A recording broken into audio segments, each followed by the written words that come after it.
तो क्या जो मनले मौज है। तो ये है एपिसोड 7 जो हमारी बॉयज़ की बढ़िया सी सीरीज़ चल रही है उसका। तो जल्दी से लाइक शेयर सब्सक्राइब सब कुछ कर दो क्योंकि इस एपिसोड में बहुत ही बढ़िया मज़े आने वाले हैं। तो जल्दी से जल्दी स्टार्ट करते हैं।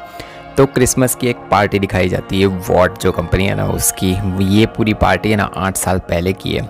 उसमें बुचर दिखाया जाता है जो अपनी बीवी के साथ पार्टी में मज़े करता दिखाया जाता है। तभी वहाँ पे होमलैंडर आ जाता है। वो मतलब जो उसकी बीवी होती है उसका नाम बेका होता है। वो बेका को कहता है कि तुम ही हो ना जो सीनियर डायरेक्टर डिजिटल मार्केटिंग में आ चुकी हो। बेका बूचर को कहती है कि हाँ, होमलैंडर मतलब मिलवाता है एक दूसरे से, वो लोग बातें कर रहे होते हैं। होमलैंडर बेका को पूछता है कि मेरे सोशल मीडिया तुम ही संभाल रही हो ना। बेका कहती है कि हाँ, मैं ही संभाल रही हूँ। बूचर तुरंत कहता है कि मतलब ऑनलाइन जो ट्वीट्स फोटोज़ और जो सब कुछ अपलोड हो रहा है वो मैनेजर सब कुछ तुम करती हो, मतलब ऐसा पूछ रही हो। और ये सब कुछ धोखेबाज है ना। मतलब बूचर ऐसा बोल देता है कि जो भी चीज़ें तुम करते हो वो रियल में तुम नहीं करते हो, वो तुम्हारे पीछे मैनेजर होता है, ऐसा बूचर बोलता है। होमलैंडर जवाब देता है कि हाँ, थोड़ी बहुत धोखेबाजी तो होती है क्योंकि मुझे सोशल मीडिया इतना ज़्यादा पसंद नहीं है और मुझे यूज़ करने में मैं एक्सपर्ट भी नहीं हूँ। होमलैंडर बेका को उसके दूसरे सोशल मीडियाज़ भी हैंडल करने के लिए कहता है कि तुम वो भी कर लेना, इतना बहुत है मेरे लिए। ह्यूई स्टारलाइट को होटल में ले जाता है। दोनों थोड़े बहुत मज़े करते हुए दिखाए जाते हैं। स्टारलाइट ह्यूई को पूछती है कि घर की जगह तुम होटल क्यों लेके आए हो मुझे। ह्यूई कहता है कि उसने जॉब छोड़ दी है और तुम जब चाहे ना तो उसके डैड से मिल सकती है। मतलब वो बोलती है कि घर पे क्यों नहीं ले गए, मतलब डैड से क्यों नहीं मिलवाया और वो सब कुछ। तो वो बोलता है कि मैं ले जा सकता था बट अभी मतलब थोड़ी बहुत प्रॉब्लम्स और वो सब कुछ चल रही है, मैंने जॉब छोड़ दी और सब कुछ, इसलिए यहाँ पे आए हैं। और वो सारी चीज़ें स्टारलाइट को बताता है कि तुम जब चाहो डैड से मिल सकती हो। होमलैंडर को सब कुछ याद आ जाता है कि उसने कहाँ देखा था बूचर को और उन लोगों को। डीप को जो मतलब संदेश आता है ना वो भेज दिया जाता है। जो कांड और जो सब कुछ डीप ने किया था ना उसकी वजह से उसे वहाँ से निकाल दिया गया था। याद है ना वो दूसरे एपिसोड, अगर आपने देखे ना हो तो जाके वापस देख के आओ, ठीक है। तो उसी की वजह से उसको एक अलग जगह पे रखा गया होता है। उसको थोड़े दिन के लिए मतलब भेज दिया होता है अलग ही। वहाँ पे एक रूम होता है, जो उसने गलती की थी ना उसकी वजह से उसे यहाँ पे भेजा हुआ है। कंपाउंड वी की जगह पे जो एट्रिन है ना उसकी हालत वो लेके मतलब उसको लेके बहुत ही ज़्यादा उसकी ख़राब हो रही होती है। उसका भाई जो होता है ना वो एट्रिन को समझाता है कि ये वी लेना छोड़ दो, ये तुम्हारी सेहत को बहुत ही ज़्यादा गलत इम्पैक्ट कर रहा है। वापस ट्रेनिंग शुरू करेंगे हम पहले की तरह ही और तुम्हें अच्छा बनाएंगे, स्ट्रॉन्ग बनाएंगे। ये सब कुछ एट्रिन को बताता है उसका भाई। उतने में ही होमलैंडर का बुलावा आ जाता है। होमलैंडर मीटिंग में सबको बताता है कि तुम सब जो गैर जिम्मेदार हो ना उसकी वजह से बहुत सारी गलत चीज़ें भी हो चुकी है हमारे बीच। हम लोगों के पीछे कुछ लोग पड़े हैं जो हमें मिटाना चाहते हैं, मतलब हमारे पीछे पड़े, ऐसा होमलैंडर बताता है। ह्यूई का फ़ोटो वो सबको दिखाता है और कहता है कि ये उनमें से ही एक लड़का है जिसने ट्रांसलूसेंट को मारा है। इन्हीं लोगों ने मेजमर पॉपक्लो लोगों को ब्लैकमेल किया था हम सब के बारे में बातें निकलवाने के लिए और सब कुछ। स्टारलाइट कहती है कि ह्यूई ऐसा कर ही नहीं सकता, वो ऐसा करेगा क्यों मेरे साथ, मतलब वो क्यों धोखेबाजी करेगा। होमलैंडर एट्रिन का फोटो दिखाता है जब ह्यूई ने वो एनडीए साइन किया था ना, याद आया तो फर्स्ट या सेकेंड एपिसोड में वो वाला। तो बताता है कि इसी की वजह से वो आया। वो बताता है कि तुम ही ने उसकी गर्लफ्रेंड को उड़ा दिया था। स्टारलाइट कहती है कि ह्यूई की बस मतलब उस ह्यूई के बस की बात ही नहीं है ये सब कुछ करना और वो मतलब नहीं कर सकता, वो बताते है होमलैंडर को। होमलैंड स्टारलाइट को कहता है कि तुमने 7 के 2 लोगों को बहुत ज़्यादा अलग कर दिया है, मतलब धोखा दिया है, सब कुछ बताता है। तुम्हारे आने के बाद ही ये सब कुछ हो रहा है, प्रॉब्लम्स बहुत ज़्यादा यहाँ पे बन रही है। स्टारलाइट कहती है कि उसने कुछ भी नहीं किया और उसकी कोई भी गलती नहीं है इन सब चीज़ों में। होमलैंडर सीधा स्टारलाइट को कहता है कि तुम उसकी मदद कर रही हो ना, और तुम अगर मेरी जगह होती तो तुम क्या करती।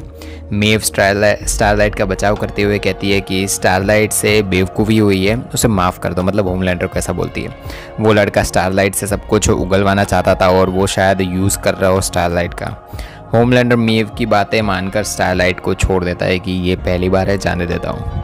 ह्यूई बूचर को आके बताता है कि उसे एनी, मतलब जो स्टारलाइट के साथ रहना है, एनी स्टारलाइट का रियल नेम एनी है ना, तो ह्यूई बूचर को आके बताता है कि मुझे उसी के साथ रहना है। बूचर कहता है कि तुम्हारा दिमाग ख़राब हो चुका है क्या, वो लड़की तुम्हारा इस्तेमाल कर रही है बस। ह्यूई कहता है कि कोई मरी हुई लड़की के लिए लड़ने से तो अच्छा है कि मैं इसी के साथ चला जाऊँ। अपने लिए और कितने लोगों को तुम मार डालोगे, मतलब वो ऐसा बूचर को कहता है।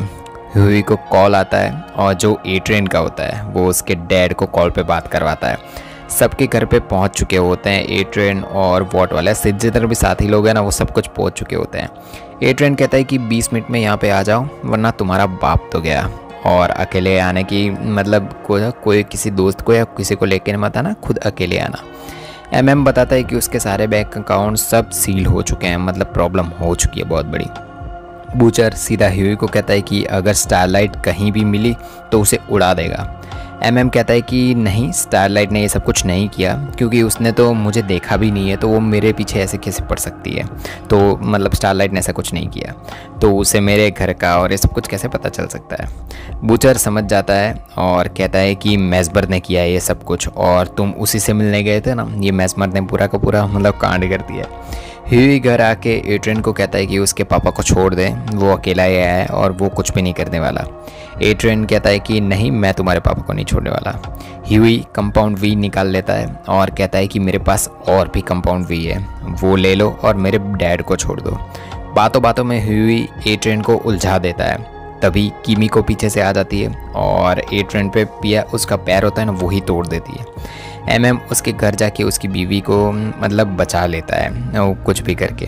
स्टीलवेल होमलैंडर को बताती है कि वो 3 मतलब ज़्यादा वोट दूर है, वो लोग जीत जाएंगे। और वो मतलब आर्मी के रिलेटेड जो चीज़ें चल रही हैं उसके रिलेटेड बताती है कि हम 3 वोट ही दूर हैं, वो मिल गए तो हम जीत जाएंगे। वो मतलब बहुत ज़्यादा लापता हो चुकी है और सब कुछ चीज़ें बातें हो रही होती है। होमलैंडर कहता है कि तुमने 8 साल पहले वो मार्केटिंग वाली बेका का याद है तुम्हें? तो स्टीलवेल कहती है कि वो तो लापता हो गई थी, उसके बारे में तो किसी को कुछ भी नहीं पता।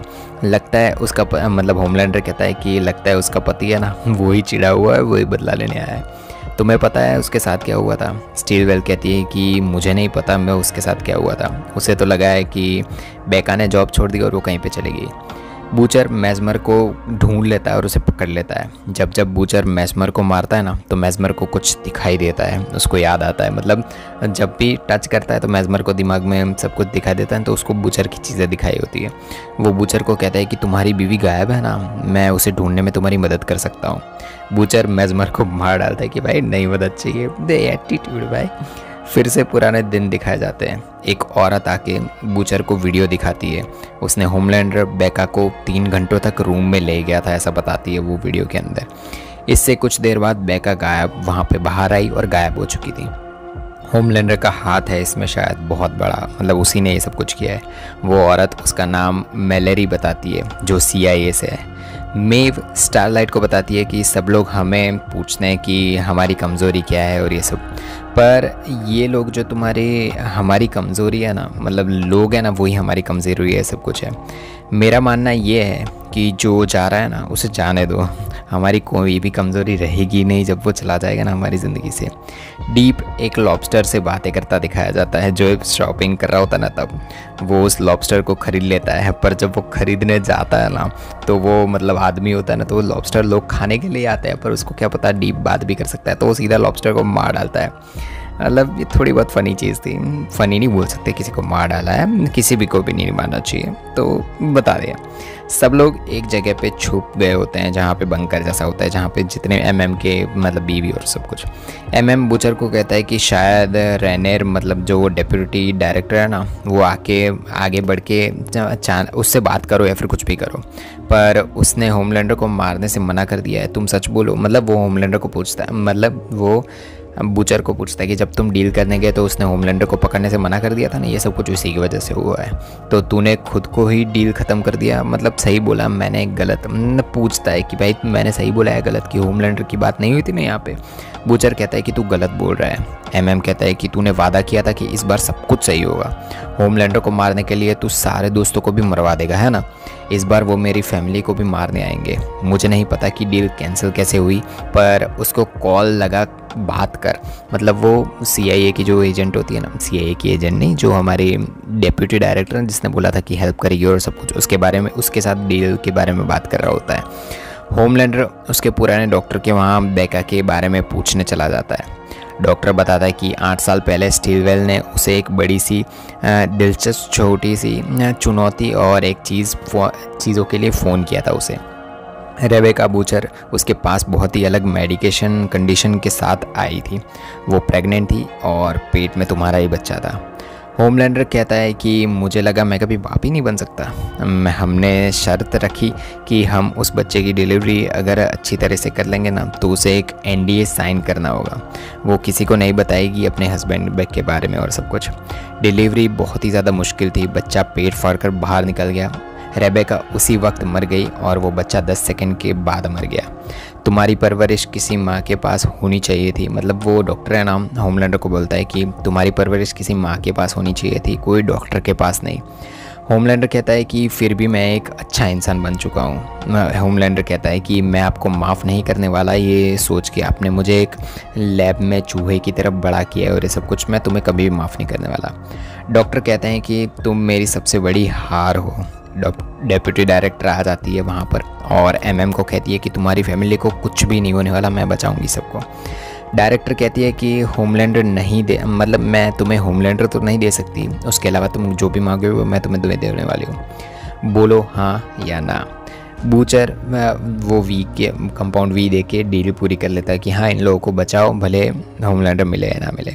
स्टारलाइट का कॉल आता है ह्यूई को और ह्यूई से सारे सच जानने के लिए वो कहती है। डायरेक्टर स्टीलवेल को इंट्रोगेशन के लिए बुला लेती है। वो स्टीलवेल को डायरेक्ट बताती है कि जो भी चीज़ें तुमने इंजेक्शन देते हो लोग, मतलब जो भी चीज़ें धोखेबाजी कर रहे हो और सब कुछ सारी चीज़ें बताती है। स्टीलवेल पूछते हैं कि तुम चाहती क्या हो। डायरेक्टर कहती है कि उस आर्म फोर्स में कोई भी सुपर हीरो नहीं जाना चाहिए, जो तुम डील करने वाले हो आर्मी के साथ जाने वाले, उसमें कोई भी सुपर हीरो नहीं जाना चाहिए। अगर तुमने मना कर दिया ना तो न्यूज़ में ये सारा सब कुछ सुपर हीरो के बारे में जो भी मुझे पता है ना कंपाउंड भी सब कुछ आ जाएगा। वॉट के सारे शहर गिर जाएंगे, सब कुछ ख़त्म हो जाएगा। CIA से टीम जो टेररिस्ट को मारने गई थी ना, उन लोगों के सारे टेररिस्ट को मार दिया ऐसा दिखाया जाता है। पर फिर भी एक आदमी आया जिसके अंदर से कुछ शक्तियाँ निकली, जिसने सारी टीम को मार दिया। उसके चेस्ट पे नाकीब लिखा हुआ था। मतलब ये सब लोग हैं ना, वो टेररिस्ट और सब कुछ जहाँ जहाँ पे लोग मतलब CIA के लोग जाते हैं और सब कुछ करते हैं ना, वहाँ की फुटेजेस देख रहे होते हैं। उसमें से जो लोग मारने गए होते हैं ना, वो लोग एक आदमी को देखता है, वो आदमी सब कुछ उड़ा देता है। उस आदमी के चेस्ट पे नाकीब लिखा हुआ होता है। इसका मतलब होता है कि कैप्टन। डेप्यूटी रैनर कहती है कि इसका मतलब वो सुपर टेररिस्ट है ना।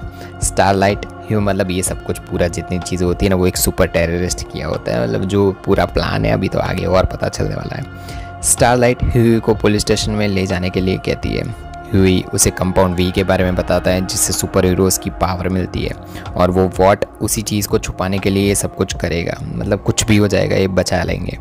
स्टारलाइट कहती है कि हम पैदाइशी हीरो हैं। मतलब उसे तो ऐसा लगता है कि वो पैदाइशी हीरो है, बट ह्यूई कहता है कि नहीं, तुम सबको कंपाउंड V दे के तुम लोगों को बड़ा किया है।